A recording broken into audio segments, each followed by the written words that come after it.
हिमांशु वहाँ खड़ा है और मैं हूँ ये गोल घूम के यहाँ, और उसकी आवाज़ मुझे यहाँ आ रही है। तू सुन रहा है मेरी आवाज़? आ रही है मुझे आवाज़ तेरी। मुझे भी तेरी आ रही है, लेकिन वो है भाई वहाँ।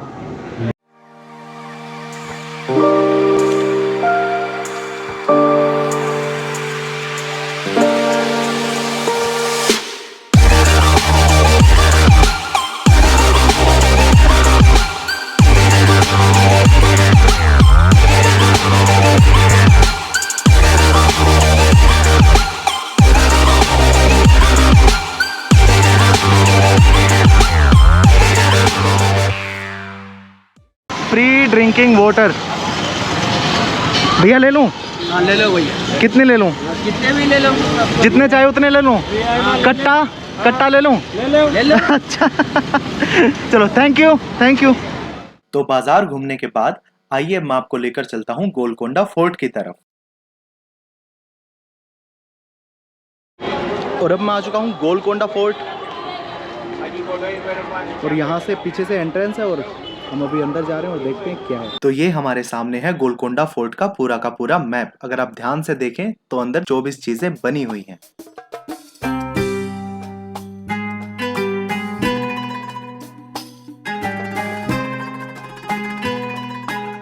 और ये है अंदर जाने का रास्ता। जिस गेट से हम अभी अंदर आए हैं उसका नाम है बालाहिसार गेट।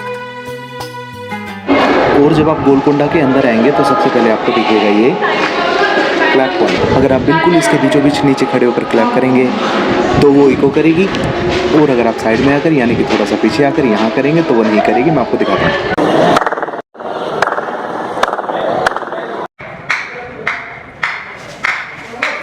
उस जमाने में इस क्लैपिंग सिस्टम को पहरेदार और सिपाही एक वार्निंग अलार्म की तरह यूज करते थे, ताकि किले में जहां जहां सिपाही तैनात हैं वो सब अलर्ट हो जाएं। जब आप यहां क्लैप करते हो तो इसकी गूंज 400 फीट ऊपर बरादरी हॉल तक सुनाई देती है। इस क्लैप पॉइंट के ऊपर के गुंबद के नीचे जो चारों तरफ डायमंड कट्स के शेप बने हुए हैं, हमारी ताली की आवाज इन्हीं की वजह से गूंजती है।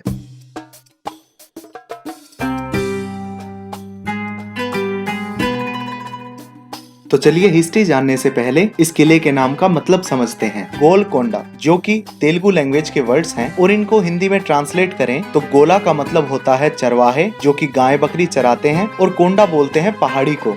तो गोलकोंडा का मतलब हुआ चरवाहों की पहाड़ी। गोलकोंडा को सबसे पहले 13th सेंचुरी में वारंगल के हिंदू राजा ने बनवाया था, जो कि काकतिया डायनेस्टी से थे। उस टाइम ये किला मिट्टी का हुआ करता था, और इस किले को बनाने के लिए इसे ऊपर से तराशना शुरू किया और नीचे तक तराशते हुए इसे बनाया गया।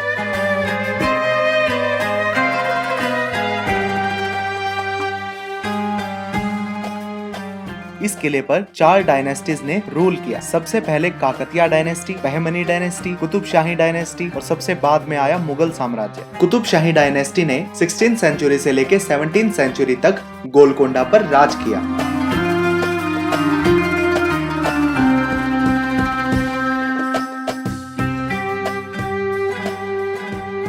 बहमनी डायनेस्टी के बाद जब कुतुब शाही डायनेस्टी ने इस किले पर राज करना शुरू किया तो उन्होंने जो यहाँ पहले मिट्टी का किला हुआ करता था उसे तुड़वाकर इसे एक ग्रेनाइट के पत्थर के किले में बदल दिया और इसे 5 किलोमीटर और बड़ा कर दिया। उनकी 3 पुश्तों के राज करने के दौरान उन्होंने इसके चारों तरफ दीवार बनाकर इसे लगभग 7 किलोमीटर और फैला दिया। ऐसा करके उन्होंने इस किले को और भी सुरक्षित बना दिया था। गोलकोंडा फोर्ट को मिट्टी के किले से ग्रेनाइट पत्थर के किले में बदलने के लिए 62 सालों का वक्त लगा। 1518 में कुतुब सुल्तानों ने इसे बनवाना शुरू किया और 1580 में जाकर ये बनकर तैयार हुआ। 16th सेंचुरी के समय गोलकोंडा कुतुब शाही सल्तनत की कैपिटल हुआ करता। साथ ही कुतुब शाही के सुल्तानों ने इसे हीरो का बहुत बड़ा बाजार बना दिया। उस वक्त पूरी दुनिया में सिर्फ और सिर्फ हिंदुस्तान में ही इकलौती हीरो की खदान थी, और वो थी कोल्लूर माइन, जो कि आज के आंध्र प्रदेश के गुंटूर जिले में पड़ती है।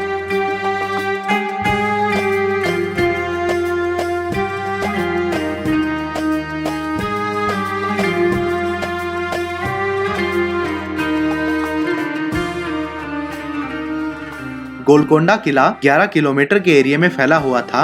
ये सिर्फ कोई एक बड़ी इमारत नहीं थी, ये 4 जिलों में बटा हुआ था, जिसमें कई तरह के दरवाजे, दरबार, मंदिर, मस्जिद और टर्किश मोर्चरी बाथ आज भी मौजूद है, बल्कि इसे किले के अंदर बनी हुई एक फोर्टिफाइड सिटी कहना ठीक रहेगा। हर 100 साल में यहाँ एक के बाद एक कई इमारतें बनती चली गई।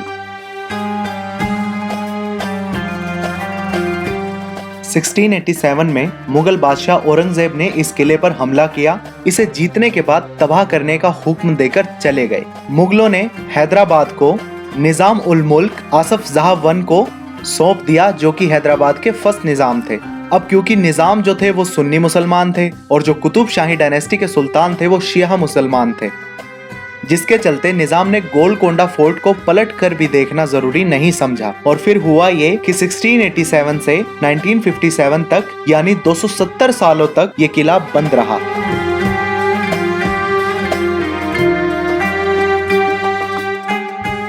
तो चलिए अब देखते हैं किले में कुछ इंटरेस्टिंग प्लेसेस को।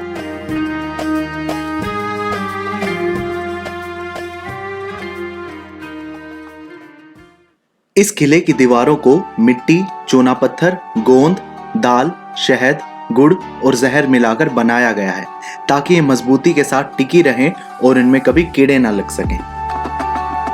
ये जो सामने खुला आसमान आप देख रहे हो, यहाँ कभी छत हुआ करती। ये 2 मंजिला इमारत थी। जब औरंगजेब ने हमला किया तो उसने इसे तोड़ दिया। जब रानियां यहाँ आया करती तो उन्हें छत पर जाने की इजाजत नहीं थी, यानी कि वो खुला आसमान नहीं देख सकती थी। अब जब यहाँ छत हुआ करती तो जाहिर सी बात है कि यहाँ अंधेरा हुआ करता होगा। अब रोशनी के लिए क्या इंतजाम थे वो देखते हैं। जो सामने आपको छोटी सी खिड़कियां दिखाई दे रही हैं, वहाँ दिया रखकर उसके सामने एक हीरा रखा जाता था, जिसकी रोशनी रिफ्लेक्ट होकर पूरी मंजिल पर फैल जाती थी। ये है नागिना गार्डन। 1687 में जब औरंगजेब यहाँ आया था तो उन्होंने किले के दरबानों और सिपाहियों को घूस देकर किले का दरवाजा खुलवाने के लिए राजी कर लिया और फिर उसके बाद उन्हीं सिपाहियों का सिर ये कहकर कटवा दिया कि जब तुमने अपने ही राजा से गद्दारी कर दी तो मेरे लिए क्या वफादार रहोगे। और फिर औरंगजेब का सामना करने आए अब्दुल रजाक लारी, जो कि किले के सिक्योरिटी जनरल थे, और औरंगजेब की सेना ने उनके शरीर को सर से लेकर पांव तक तीरों से भर दिया। वो तीर इतने ज्यादा थे कि जिन्हें गिना भी नहीं जा सका और वो अपने किले की हिफाजत करते करते वीर गति को प्राप्त हुए और उन्हीं की याद में इस गार्डन का नाम रखा गया नागिना गार्डन। ये है तारामती मस्जिद। तारामती एक डांसर थी जिसके नाम से ये मस्जिद सुल्तान ने उन्हें गिफ्ट की थी। वैसे तो तारामती एक हिंदू थी, लेकिन कुतुब शाही सल्तनत, जिसे एक सेक्युलर सल्तनत होने का दर्जा हासिल था, तो गंगा जमुनी तहजीब के हिसाब से इस मस्जिद का नाम तारामती मस्जिद रखा गया।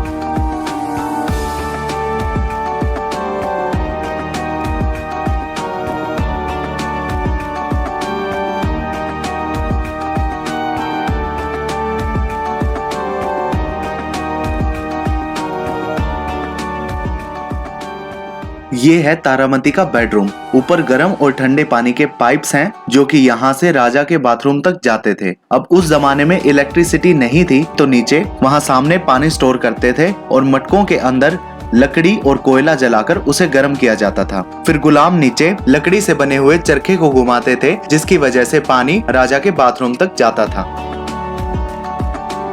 ये है उस जमाने की अदालत जहाँ पर सजा और इंसाफ का फैसला सुनाया जाता था और उसी के साथ यहाँ लोगों की फरियादें भी सुनी जाती थी। सामने ऊपर की तरफ वहाँ राजा बैठा करते थे, जिनका आप सिर्फ चेहरा ही देख सकते थे, क्योंकि अगर कोई चाकू या छुरी जैसी चीज उनकी तरफ फेंके तो वो शरीर को ना छू सके। वैसे यहाँ भी क्लैप पॉइंट की तरह एक अलार्म सिस्टम है जिसके नीचे फरियादी या मुजरिम को बैठाया जाता था और यहाँ पर कपड़ा खिसकने तक की आवाज गूंजती थी, ताकि अगर कोई कपड़े के नीचे से छुरी या खंजर निकाले तो उसकी आवाज से राजा अलर्ट होकर अपना फेस उस खिड़की से हटा सके।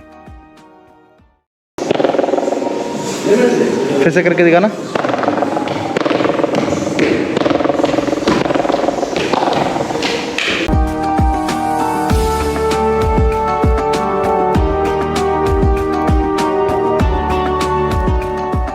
और यह है सुल्तान का बेडरूम। इस बेडरूम के पीछे एक 10 किलोमीटर लंबी सुरंग है जो चार मीनार पर जाकर मिलती है, जिसे फिलहाल गवर्नमेंट ने बंद करवा रखा है।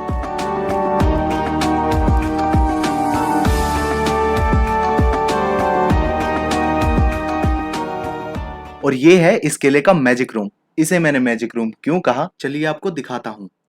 आ रही है यार, हाँ सर, नहीं आ रही है। कहाँ से आ रही है तेरी आवाज?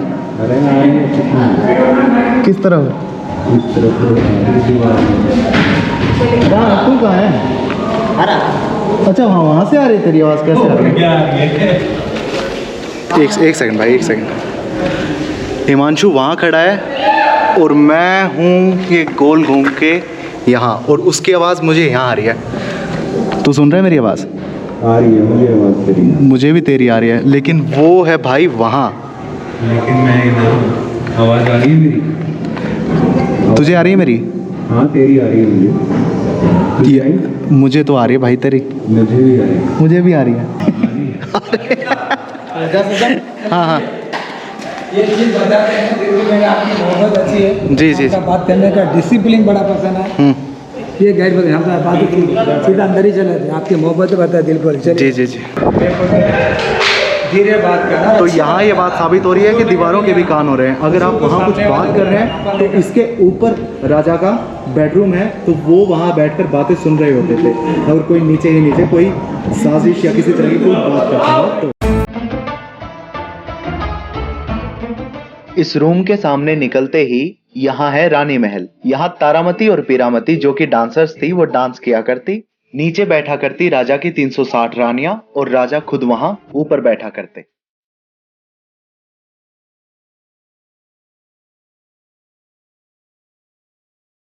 और ये है रानियों का मेकअप कम ड्रेसिंग रूम। अब उस जमाने में शीशे तो हुआ नहीं करते, तो रानियां अपना चेहरा इस तरह की जगह में, जो कि पानी से भरी हुआ करती थी, वो इनमें अपना चेहरा देखती थी।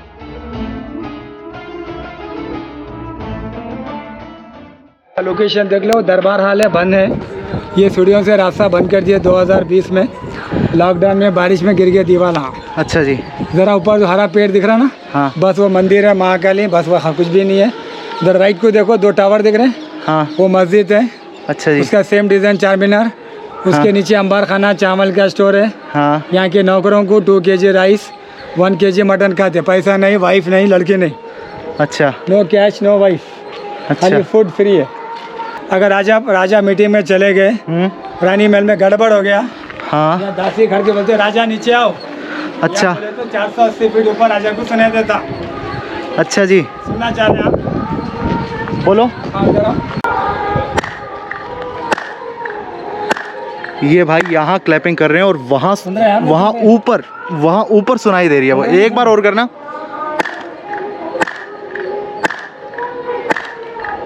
सुनी तो करियो। हाथ में जरा दिया देखा वो कलर किया है।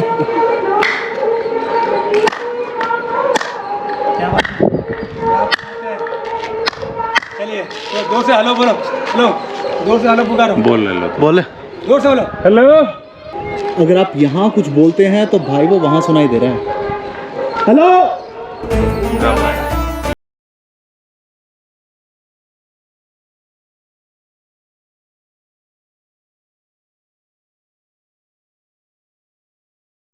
और गोलकोंडा फोर्ट से निकलने के बाद अब हम आ गए हैं कुतुबशाही टॉम्ब्स की तरफ।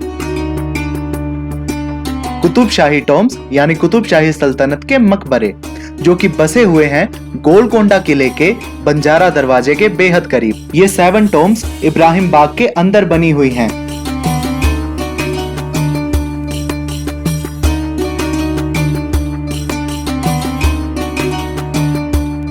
और ये है आपके सामने इब्राहिम बाग का सबसे बड़ा मकबरा, जो है कुतुबशाही सल्तनत के 5वें सुल्तान मोहम्मद कुली कुतुब शाह का।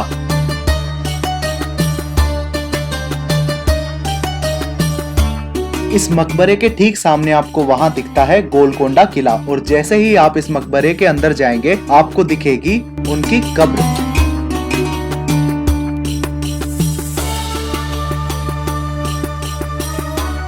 कुतुबशाही टॉम्ब्स इंडियन, ईरानियन और पश्तो आर्किटेक्चर पर बेस्ड है। और यहाँ सामने मोहम्मद कुली कुतुब शाह की असली कब्र है, जो आपने ऊपर देखी थी वो इसकी रेप्लिका थी। 7 मकबरों में से जिस मकबरे को सबसे ज्यादा इंपॉर्टेंस दी जाती है वो है सुल्तान कुली कुतुब उल मुल्क का मकबरा, जो सबसे पहले सुल्तान थे और जिन्होंने कुतुबशाही सल्तनत की नींव रखी थी।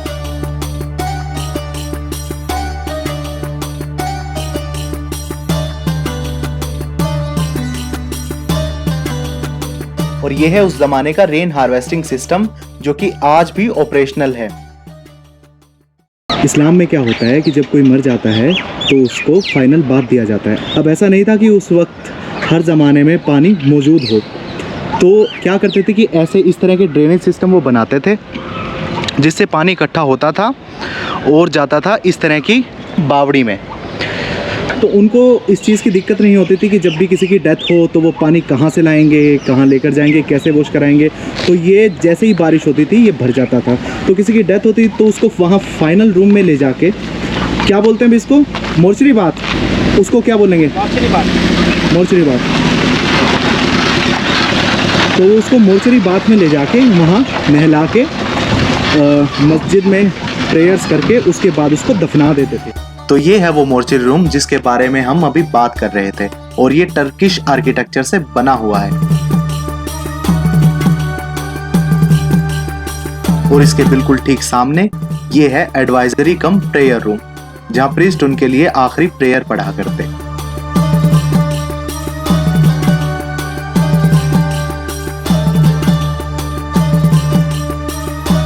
इस मकबरे के पीछे जो आपको एक मकबरा और दिख रहा है वो कभी पूरा नहीं हो पाया, और जो था निजामुद्दीन अहमद का, जिसकी वजह था औरंगजेब। यहाँ जिनके और जितने भी मकबरे हैं उन सभी के साथ उनकी खुद की एक मस्जिद भी बनी हुई है। वैसे यहाँ जिन सुल्तानों के भी मकबरे हैं उन सब ने ये सारे के सारे मकबरे अपने मरने से पहले बनवाए थे, ताकि वो ये देख सकें कि हम मरने के बाद यहाँ दफन होने वाले हैं। तो ये थी गोलकोंडा किले और कुतुब शाही सल्तनत की कहानी, जिनके पूर्वज ईरान से घोड़ों का व्यापार करने भारत आए और फिर जिनकी 7 पुश्तों ने पूरे दक्कन पर राज किया और सब के सब यहाँ की मिट्टी में दफन हो गए।